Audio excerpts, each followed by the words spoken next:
Tonight, we actually have a very special presentation for you by Aura Anderson, who many of you know, and if you don't know, you should know. But his wife was truly our first volunteer that the barn had.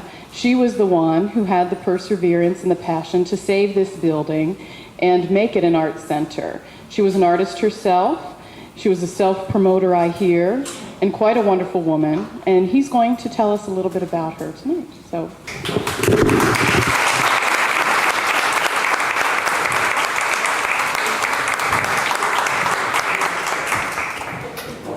You understand I'm putting this on. My name is Aura Anderson. And as I look around at this crowd, I can recognize quite a number of beautiful women. Now the old men, I don't know who they are. And you young people that are here, I wish you had been here when I was young. No, that wouldn't have worked because Harriet was pretty rigid with me. Let me get into the story, however, of my relation to the dairy barn and my memories that go back to even before the beginning of, even thinking about the club, the organization that we have enjoying it now. I married a gal from Athens, from a farm here, Harriet Jacoby. And by the way, she had majored in art here at Ohio University and was teaching art in public schools all over the county. When I met her, she came down to Jackson to work for the summer down there on some kind of an art program for the 4-H clubs. And I went to interview her because I was editor of a little paper down there called the Jackson Herald.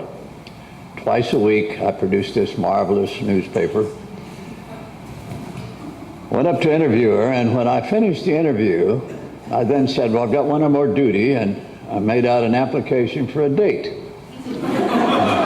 Handed it over to her, and strangely enough, she accepted it. Of course, I was a little younger then, had a little more hair. In fact, it came down in a kind of a peninsula here, down to about this spot, and then there was a bald spot that went back this way. I thought it looked wonderful.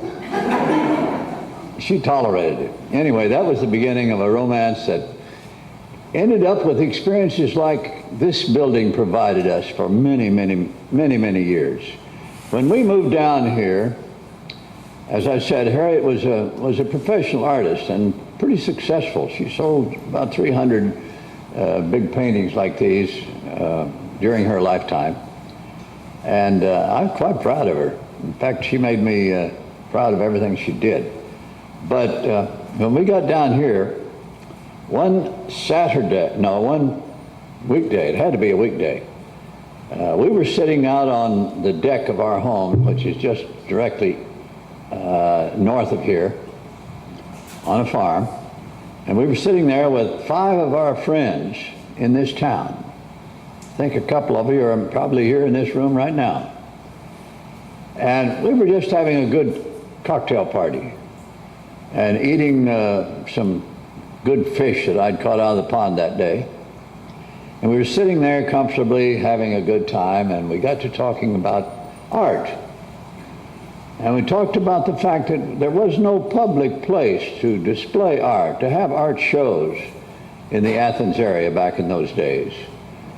And Harriet said, hey, I know a place that we just might get. She said there's an old dairy barn out on the Mental Health Center grounds that has been abandoned for at least 10 years. And it might be available. Who knows? And it's right on the street there. Let's go out and take a look at it. So we drove out here. There was, I think, 7 of us. We drove out here right away. And lo and behold, here was a whole crew of men demolishing the calf barn, which stood right on the other end of this building, just beyond this building out here.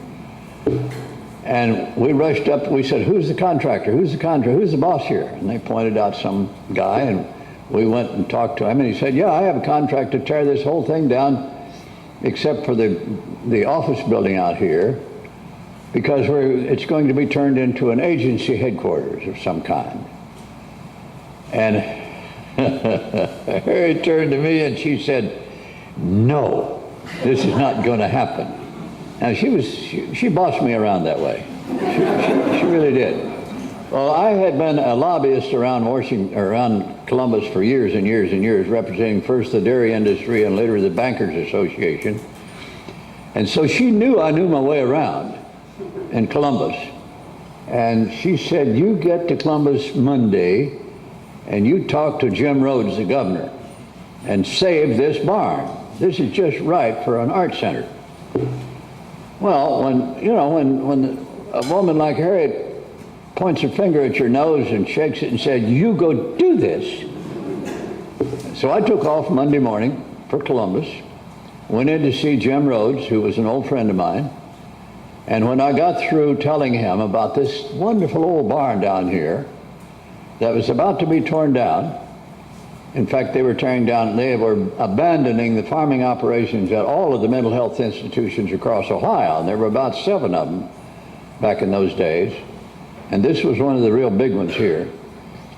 And the contract was that, or the belief in those days was that you don't treat a mental health patient by making them work, as was true back in those days, because you ran a big farm operation here.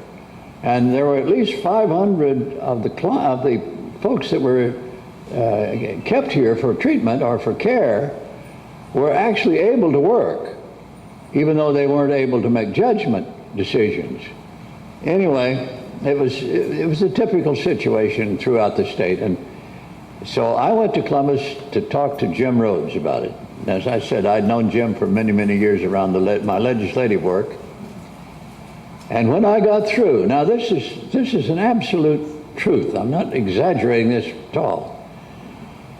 He picked up his phone and he called the director of mental health, the whole mental health department in the state, who was a member of his cabinet.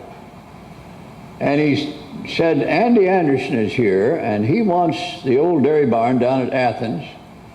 And he said, "I don't know what in the hell he's going to do with it, but make sure he gets it." Now that was the introduction. So he handed the phone to me and he said, "Set up an appointment with him and go see him." So I did. Went to see him and we worked out a deal whereby we would get a $5 lease per year for 3 years on this building. And if we succeeded in 3 years in turning it into an art center of any kind that was recognized generally by the art community of Ohio, then he would recommend that the legislature give it to the organization which we would have created by that time. Well, I'm sure that all of you have at some time or other been involved in a whole new enterprise, a whole new idea, a whole new dream. And that's when you get excited. It's when something is new and exciting and challenging and nobody's done it before, or at least in your experience.